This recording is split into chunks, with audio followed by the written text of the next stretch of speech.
Paz, Senhor Jesus, seja bem-vindo. Hoje eu quero compartilhar o que está escrito em Salmos de número 12. Eu tenho refletido sobre algumas questões, acerca de nós, os cristãos, de pessoas que professam a mesma fé, pessoas que buscam a Deus, de pessoas que efetivamente se consideram cristãs, só que muitas vezes nós não observamos a palavra, então nós confundimos um pouco essa questão de estarmos convencidos pelas opiniões, pelos conceitos, e isso diverge um pouco da verdadeira conversão.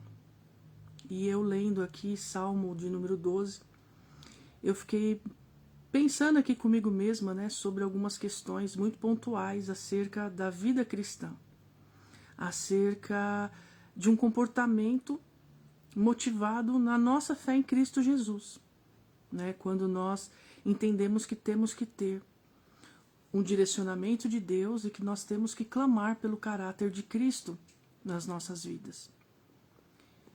Então, eu quero compartilhar o texto sagrado, a palavra de Deus, porque eu creio que quando nós somos cristãos, nós cremos em toda a Escritura. Não há como definir uma fé parcial, uma fé eventual, uma fé baseada em coisas subjetivas.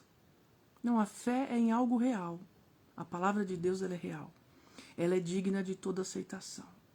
Então a nossa fé não pode ser uma fé baseada em fábulas, em doutrinas humanas, uma fé relativa e uma fé seletiva, onde nós escolhemos a porção do texto sagrado que nós vamos crer. Não, ou nós cremos de Gênesis até Apocalipse, ou nós não cremos em nada, porque o cristão tem a Bíblia como seu único manual de fé e prática. Então, quando eu começo a questionar a Bíblia, quando eu começo a questionar e colocar em dúvida a sua origem, o seu propósito, se foi Deus que escreveu, se foi o homem, se teve alteração, se as traduções são fidedignas ao original ou não, isso me leva para um lugar perigoso e distante de Deus. Porque nós temos um Espírito Santo que habita em nós. E o próprio Jesus disse que quando não temos sabedoria, oramos a Deus que nos dá entendimento. Então, independente do que dizem acerca da Bíblia, nós precisamos decidir se vamos crer em toda a Bíblia como sendo verdade absoluta daquilo que Deus registrou e preservou até os dias de hoje para que tivéssemos acesso, ou então nós vamos padecer, E nós temos que ter essa consciência. Não dá para acreditar no Novo Testamento e desconsiderar o Antigo. Eu não tenho como considerar a Torá e não acreditar em Apocalipse.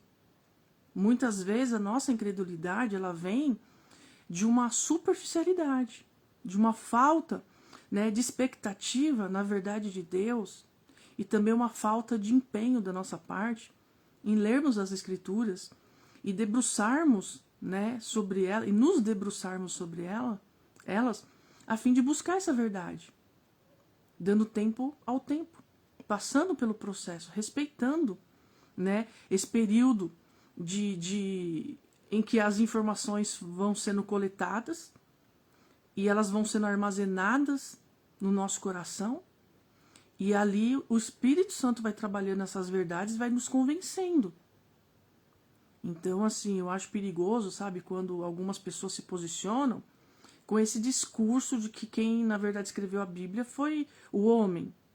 Sim, foi o homem, mas inspirado por Deus. Então, nós temos que ter a nossa fé nisso. Ou nós acreditamos na Bíblia como um todo, desde Gênesis capítulo 1, versículo 1 até Apocalipse capítulo 22, o último versículo. Entende? Porque senão nós vamos criar uma heresia. Nós vamos criar uma outra doutrina. Nós vamos criar uma outra Bíblia.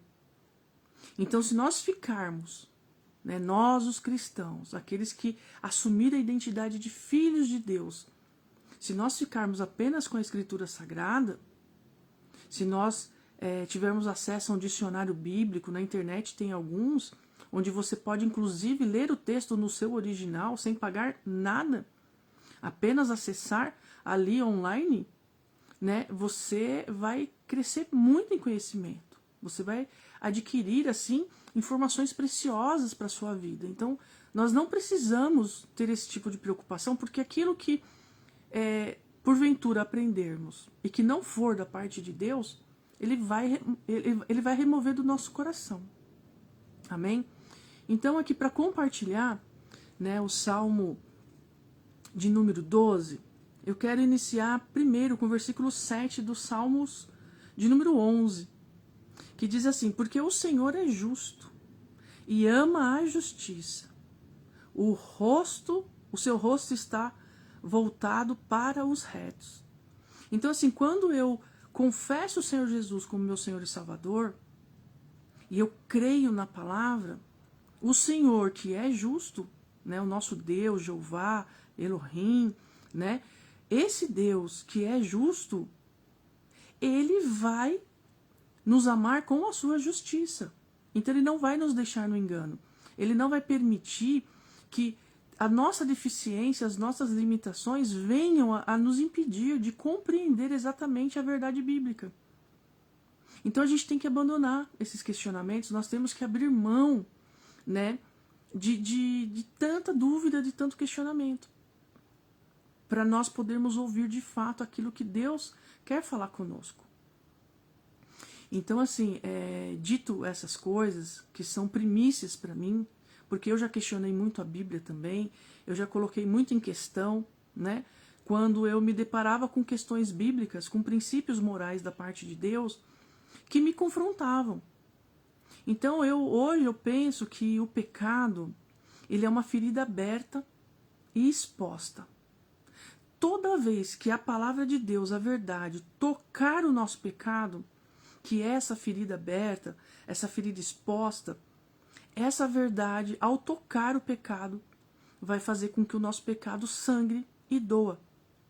Então, todas as vezes que você se deparar com um texto bíblico e aquilo de alguma maneira te constranger, ao ponto de você ficar realmente incomodado e sentir uma palpitação, um incômodo, né? Uma sensação esquisita, um peso no coração, algo como se alguém estivesse te ofendendo, provavelmente essa é uma questão que você tem que tratar com mais carinho, que você tem que abraçar e que você tem que orar ao Pai para que Ele venha trazer sobre você um discernimento a ponto de você compreender a verdade, né? E confessar, reconhecer o seu pecado e abandoná-lo. Então, por exemplo, quando eu ainda vivia na prática da homoafetividade, o que acontecia muito comigo? Todas as vezes que eu ouvia uma pregação, ou que alguém tocava nesse assunto, ou que de repente eu lia algum texto, alguma porção, né, da Bíblia Sagrada, que tratava dessas questões, aquilo ali me incomodava, aquilo ali me doía. Só que eu não entendia.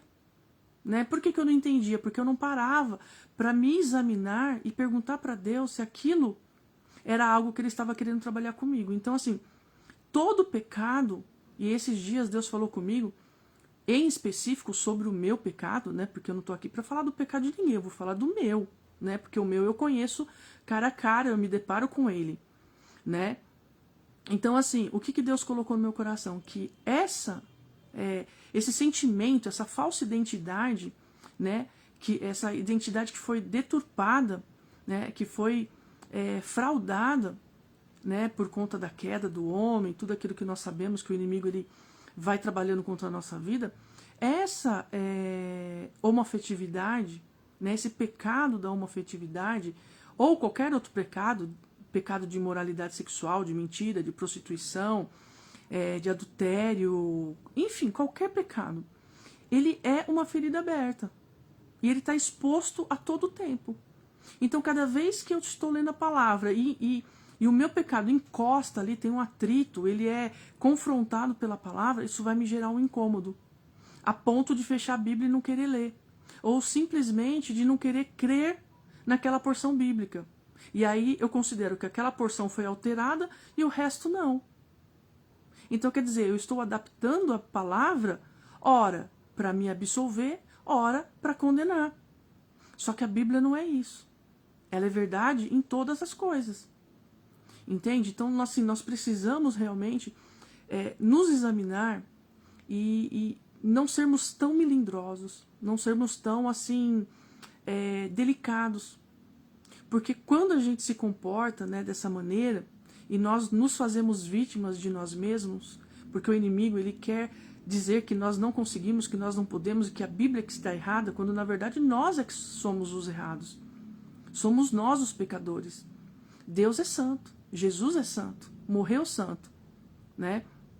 Então, assim, se a palavra é a verdade, e eu creio que a palavra é a verdade, quando a palavra, de alguma forma, entre aspas, né, me agride, me violenta, o que eu preciso parar e pensar e meditar?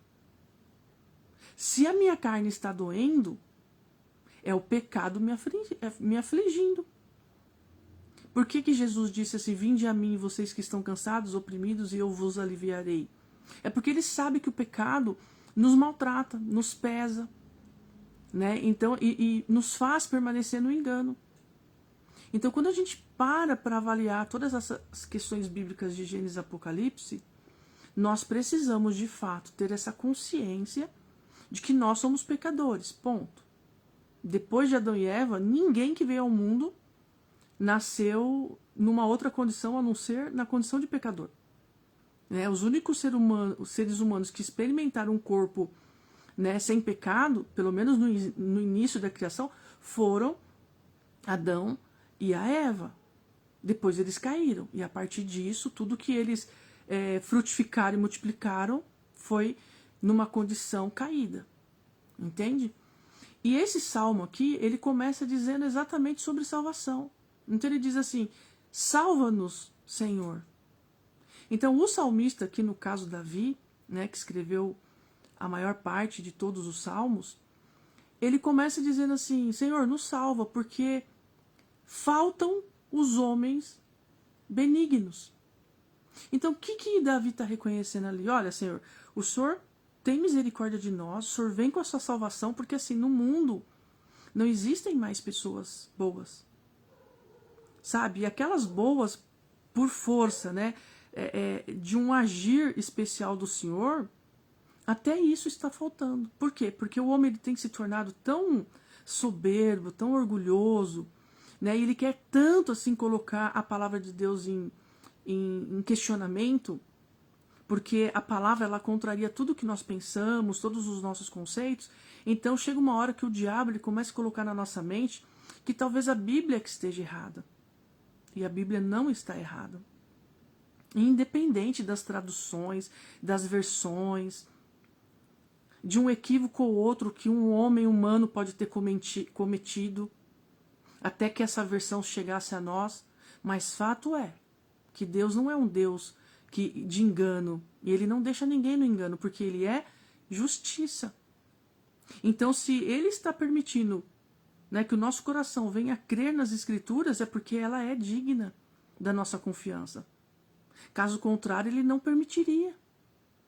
Como que um Deus que é verdade plena e absoluta, em contraposição a Satanás, que é mentira, o tempo todo, desde o início, ele é o pai da mentira, como é que ele teria a coragem de deixar nós, que estamos confiando plenamente nele, sermos enganados por algo que o mundo conhece como a sua própria palavra? Não faz sentido. Não faz sentido as nossas dúvidas. Então nós temos que confiar. E nós temos que buscar direcionamento de Deus para que ele venha, entre aspas, traduzir a Bíblia para a gente, no sentido espiritual. Porque quando nós lemos no sentido natural, humano. Então nós, de fato, vamos sofrer muita influência do maligno, porque ele não quer, de forma nenhuma, que creiamos nas Escrituras. Então ele começa a dizer, olha, você que está certo, o mundo é que está certo. A Bíblia foi escrita por homens, a Bíblia foi escrita não sei por quem, porque ela foi traduzida, ela foi adulterada. Quem adulterou a palavra de Deus foi Satanás, desde Gênesis capítulo 3. Então, se você está lendo a Bíblia e está chegando no seu coração com dúvida, num sentido de fraude, não é o Espírito Santo quem está te ensinando. Provavelmente, ele está fazendo como Golias, gritando, berrando, desafiando, até que chega Davi. E diz assim, escuta, quem que é esse filisteu que está desafiando o nosso Deus? Quem ele pensa que ele é? E Davi se posiciona. Né? Davi não estava procurando nenhuma oportunidade, Davi não saiu de casa caçando assunto com alguém, mas quando ele se depara com uma situação que desonra a Deus, ele, opa, peraí, eu sei quem meu Deus é. Então, quando nós lemos a Bíblia Sagrada, sabendo quem Deus é e que ela é a palavra de Deus revelada, nós precisamos silenciar o inimigo e não silenciar a palavra. Nós precisamos parar de ouvir o nosso inimigo e não deixar de ler a Bíblia. Porque ela vai dar resposta para tudo que nós precisamos. Porque o Espírito Santo que habita em nós, né, o cumprimento da promessa feita ali em Joel, que seria derramado, né, sobre toda a carne o Espírito Santo, verdadeiramente ele nos ensina acerca das Escrituras. Porque senão Deus não seria justo conosco. Ele ia permitir que, de geração em geração, desde quando a Bíblia foi escrita nos seus originais, estivesse enganando as pessoas. Então, ele estaria se colocando contra ele mesmo. Entende? Então, assim, vamos orar a Deus, pedindo pela misericórdia, como fez Davi aqui. Salva-nos, Senhor, porque assim, os homens não são bons. Jesus disse que naqueles dias, né, por causa da iniquidade, o amor de muitos esfriaria, inclusive dos próprios cristãos. Porque a gente vai vendo tanta maluquice, tanta coisa, tanta desonra a Deus, que chega uma hora que a gente questiona Deus, mas não questiona o inimigo. Questiona a palavra, mas não questiona doutrina de engano, de fábulas, que o diabo vem, né, de uma forma muito sorrateira, criando essa teologia aí contra a verdadeira doutrina de Cristo. Então nós precisamos estar atentos. Amém? Aí ele diz assim, são poucos os fiéis entre os filhos dos homens. Sabe, o que nos torna verdadeiramente fiéis a Deus? A palavra. Quando nós examinamos as Escrituras e nós andamos exatamente como ela diz que devemos andar, respeitando o projeto original de Deus. Quando a gente quer alterar qualquer coisa que desde o princípio Deus criou, nós estamos nos colocando de uma forma muito soberba acima do próprio Deus. E quem é que faz essas coisas desde o princípio? Satanás. Quando ele tenta, né, aliciar pessoas para convencê-las de que ele é Deus. E essas pessoas estão se dando mal até hoje. Mas Deus é um Deus de justiça. E ele veio ao mundo, através de Jesus, na plenitude do ser de Deus, para quê? Para nos salvar, inclusive das obras de Satanás. Mas como é que eu vou conseguir ser fiel? Lendo as Escrituras. Então, quando Davi aqui ele escreve essa canção, né, esse salmo, para adorar a Deus, ele diz, olha, são poucos os fiéis, são poucos os homens benignos que andam em justiça, que têm um coração reto, que de fato observam os seus decretos e os cumprem. E hoje nós não vivemos de uma forma diferente. Por isso nós temos que falar de Jesus para todo mundo o tempo todo, utilizando as nossas redes sociais, nos esforçando, mesmo quando nós não estamos com vontade, ainda que seja um versículo. Mas não só um versículo de uma palavra de esperança, porque toda a palavra é esperança, até a exortação nos traz esperança. Porque na exortação é que nós reconhecemos o que somos de pior diante de Deus.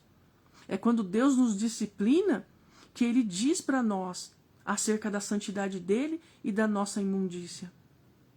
Então a exortação ela não deveria ser vista dessa forma tão distorcida que as pessoas falam hoje.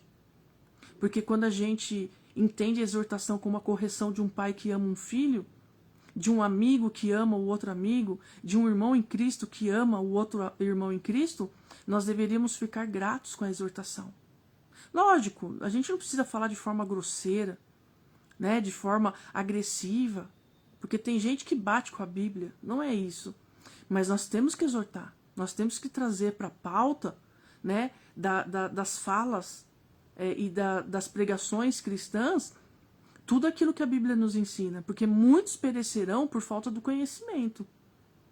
Então aqui nós precisamos clamar pela salvação, e salvação envolve santidade, regeneração, morrer na carne, nascer no Espírito, ser batizado, renunciar os pecados, examinar o homem a si mesmo e não o defeito do outro, porque tem gente que parece que lê Bíblia só para ver pecado no outro.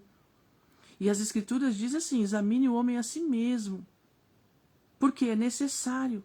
Porque quando você está se examinando à luz das Escrituras, o Espírito Santo vem e ele começa a convencer você daquilo tudo que você precisa abandonar. E o Espírito Santo vai fazer na poda.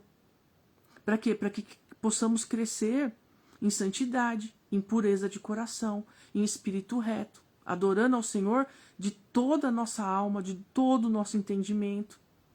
Porque às vezes a adoração se tornou algo manifestadamente emocional. Então a pessoa só acha que está adorando quando ela está sentindo um arrepio, uma coisa assim.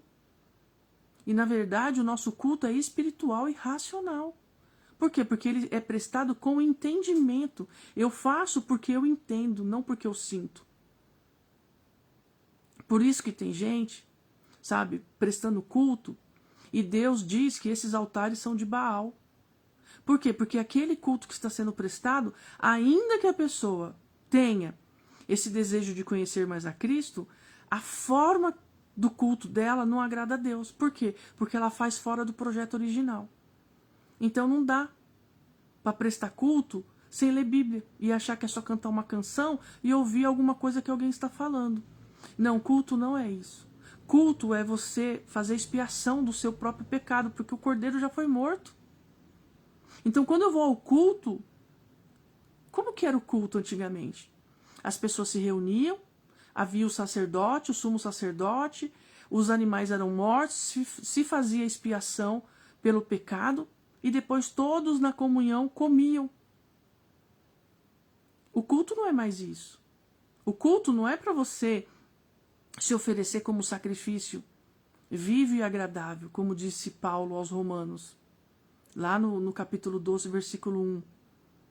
Porque quando nós estamos em Cristo e nós vamos a um lugar ter comunhão com os nossos irmãos, a gente ora, a gente pede perdão, a gente renuncia o pecado, a gente pede pela iluminação do Espírito Santo. A gente agradece o cordeiro que já foi imolado, morto, que pela glória de Deus, para a glória de Deus, já está ressuscitado e sentado ao lado do nosso Pai. Mas culto é isso. O culto não mudou porque Jesus veio. A forma de sacrifício é que mudou, porque Jesus se fez sacrifício por todos nós. Mas o culto continua sendo entrega a Deus. Expiação pelo pecado. Para quê? Para que Jesus Cristo ele venha fazer propiciação por nós. Nos encontrar e derramar sobre nós a graça do favor imerecido, que foi dado a Deus por nós desde a criação. Entende? Então, assim, antes da fundação do mundo, Deus já sabia todas as coisas. Então, nós precisamos observar as Escrituras nesse sentido, na expectativa de um Deus que não vai nos deixar no engano. Só que nós precisamos ser benignos, andarmos em justiça, na justiça de Deus e não na nossa própria, porque nós não sabemos o que é justiça, sermos fiéis. Por quê? Porque muitos estão sendo chamados, porque a graça é para todos. Mas escolhidos, é até difícil de saber quem está escolhido, porque a gente já não vê mais o testemunho de Cristo nas pessoas. Né? Então nós temos que nos esforçar um pouquinho mais. Né? Nós temos que nos exortar. Nós temos que edificar a vida um do outro. Seja por uma palavra de consolo, um abraço, um sorriso, uma ajuda financeira, uma ajuda afetiva, emocional, seja também por uma exortação. por uma bronquinha, por um puxão de orelha, por uma disciplina. Porque tudo isso vai nos auxiliar nesse processo. E nós precisamos estar atentos, porque a Bíblia está se cumprindo e eis que vem o dia do Senhor. Nós precisamos estar prontos, fortalecidos em Deus, revestidos da armadura espiritual, para que naquele grande dia mau nós possamos resistir, porque o diabo não está de brincadeira. Né? Então, nós precisamos nos atentar para tudo aquilo que Deus coloca no nosso coração, na sua porção diária de cada dia. Amanhã é um outro dia, novas coisas Ele fará, né? E nós precisamos nos manter firmes, porque aquele que perseverar, aquele que ir até o fim, é que vai receber a sua coroa de vitória.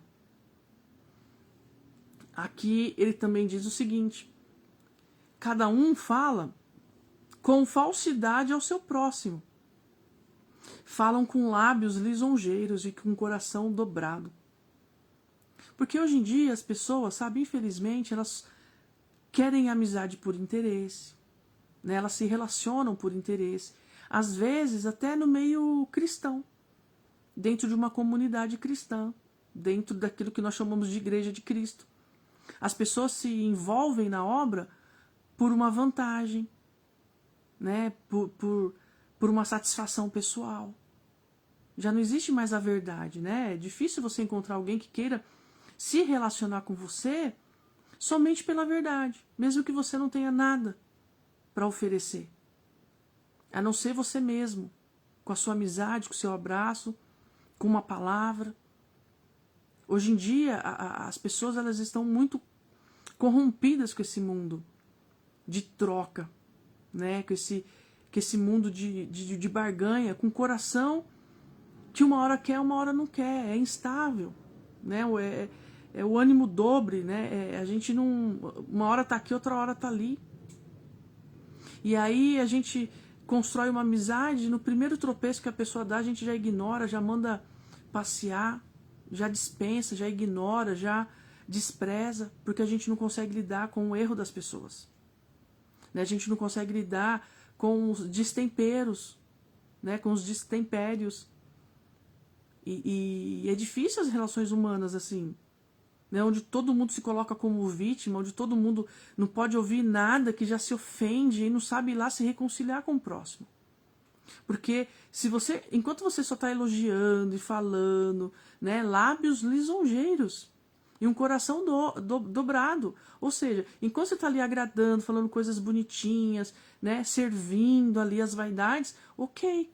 Quando você fala uma verdade, você tropeça, você às vezes se expressa de uma forma um pouco assim mais rigorosa, pronto, já é motivo para a pessoa virar a cara, falar mal de você, porque ela não sabe chegar e falar assim: olha, fulano, você se exaltou, você passou dos seus limites comigo, eu não gostei da maneira como você falou, você foi desrespeitoso comigo, então eu perdoo você, porque eu vou considerar que você não sabia o que estava fazendo.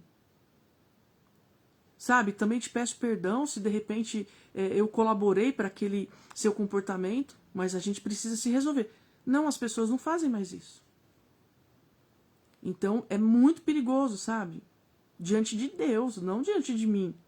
Porque eu me resolvo com Deus e está tudo certo. Mas a Bíblia diz que nós devemos, na comunhão com os irmãos, não deixarmos pendências. Resolvermos todas aquelas situações que, de uma forma ou de outra, nos confrontaram. E as pessoas não estão querendo mais viver esse evangelho. Elas só querem lábios lisonjeiros.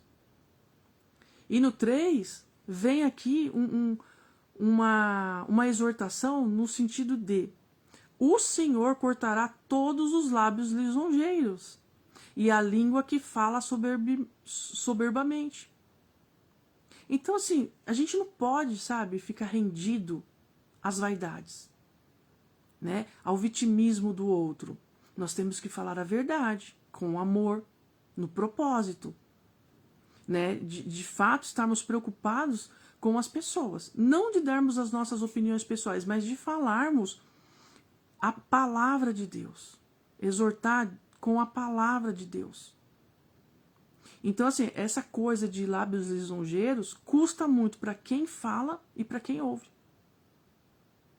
Porque Deus não vai tirar o culpado por inocente. E se nós estamos mantendo esse relacionamento como sujeito ativo ou passivo dessa relação, de ficar, sabe, tentando agradar todo mundo, e às vezes até se ausentando de dizer a verdade só para não ficar mal na fita, isso vai nos custar muito caro.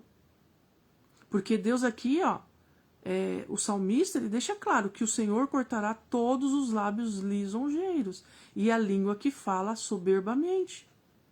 Porque isso diante de Deus é soberba. Porque não é um coração rendido na verdade.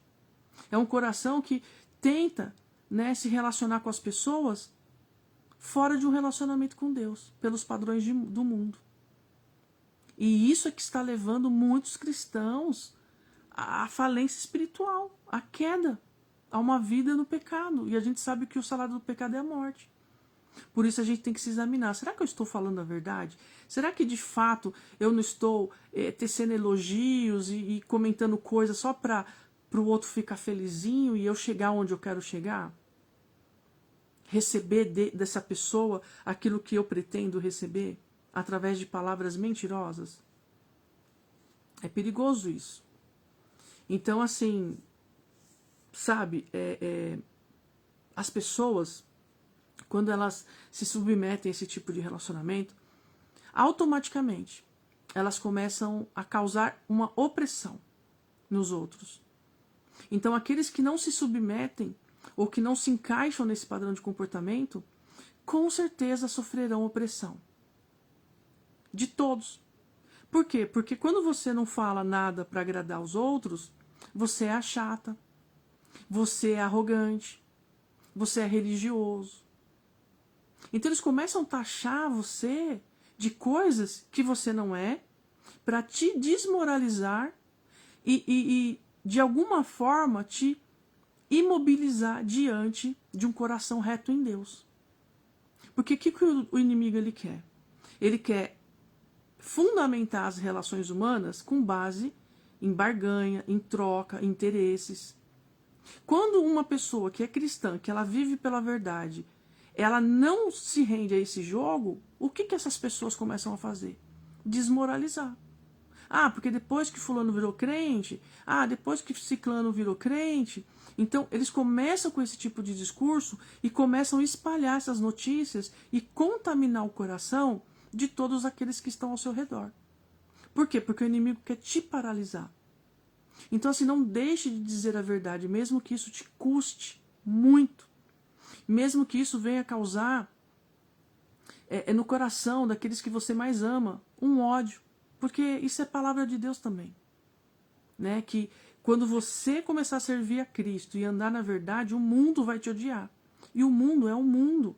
É pai, é mãe, irmão, filho, cunhado, cunhada, sobrinho, primo. É todo mundo. É o mundo. O mundo vai te odiar. Então, todos aqueles que não entendem a verdade, esperam de você um comportamento fora da verdade que você está aprendendo com Deus, e quando você começa a praticar isso, você vai abandonando as suas más obras, né, aquelas obras de iniquidade que você praticava, sem estar, né, na justiça de Deus, que é a plena verdade sobre nós, as pessoas vão começar a reagir.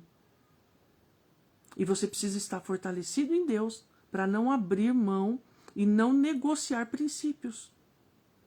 Porque quando você negocia princípios, o inimigo começa a orquestrar o plano dele e ele começa a ser soberano na sua vida, porque Satanás é o pai da mentira. Entende? Então, quando você não fala a verdade, ou fala meia verdade, ou uma parte da verdade, na verdade você está falando a mentira. Mas omitir não é mentira, mas é pecado. Porque se você sabe a verdade e não diz a verdade, você se omite. Então, deixar de falar da verdade é pecado. Porque nós fomos chamados, e o Espírito Santo que habita em nós, ele só habita em nós para quê? Para que nós possamos ser testemunhas de Cristo. Porque quando testemunhamos a Cristo, também testemunhamos do Pai. Então, uma coisa não tem como viver separada da outra. Né? Eu penso na Bíblia como um cacho de banana. O fruto ali é individual. Uma banana é uma banana. Mas como é que ela se compõe? Como é que a bananeira cria? Né? Como que ela frutifica? Ela frutifica a banana em cachos. Então é como se fosse a Bíblia. Sabe? Cada porção é uma porção. Mas é o cacho, é o todo. Não dá para separar. Né? Então assim, a gente tem que tomar cuidado. E se alimentando cada dia com a sua porção. Mas esse exemplo do cacho da banana é só para a gente compreender. Que a Bíblia é como se fosse aquele cacho de banana.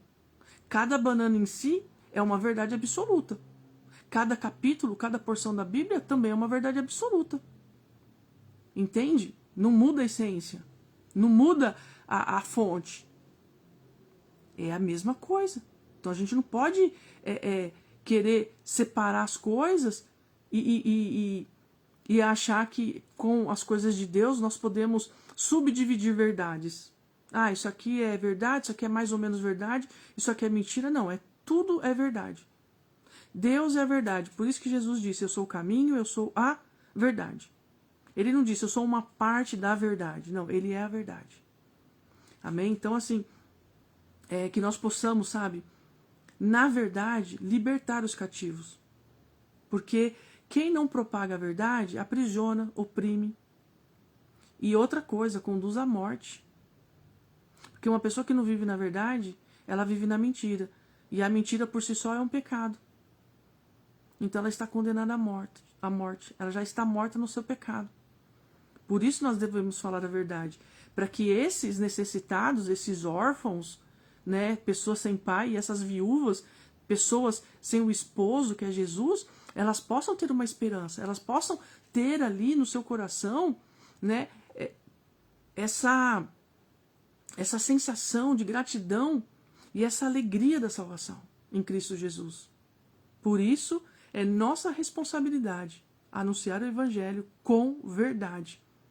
E se as pessoas se ofenderem, aí elas têm que tratar desse pecado que está aberto, exposto. É uma ferida que sangra cada vez que tocada por essa verdade absoluta da Bíblia Sagrada. E para finalizar, no versículo 6, diz assim, as palavras do Senhor são puras. Ou seja, não há nada em Deus. O amor de Deus é puro, a santidade é pura, o caráter é puro, as obras de Deus são puras, a justiça de Deus é pura, a palavra de Deus é pura, tudo que vem de Deus é puro, em absoluto. Então ele nos toca e nos purifica. Ele nos toca e nos santifica. Ele nos toca e nos vivifica. Por isso nós temos que ler a palavra que é pura. E diz aqui assim no 7, tu os guardarás, Senhor, desta geração os livrará para sempre. Aqui eu entendo, assim, sabe, muito quando Jesus estava anunciando o fim dos tempos, né? E ele dizia aos discípulos, olha, permaneçam, fiquem firmes, suportem todas as coisas, né? Sigam até o fim. Por quê? Porque nós seremos libertos dessa nossa geração. Nós seremos salvos para sempre, naquele grande dia, quando Jesus voltar e ele nos achar nele.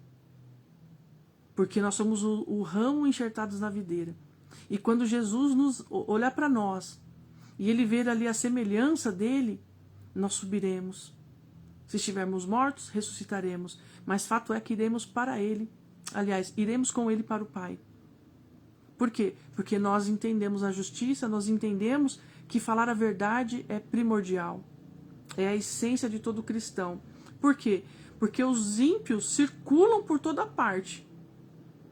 Mas sabe o que acontece? Naquele dia, eles serão exterminados sobre a face da terra. Serão mortos em definitivos. Nunca mais eles terão oportunidade de se reconciliarem com Deus. E isso é muito triste, né?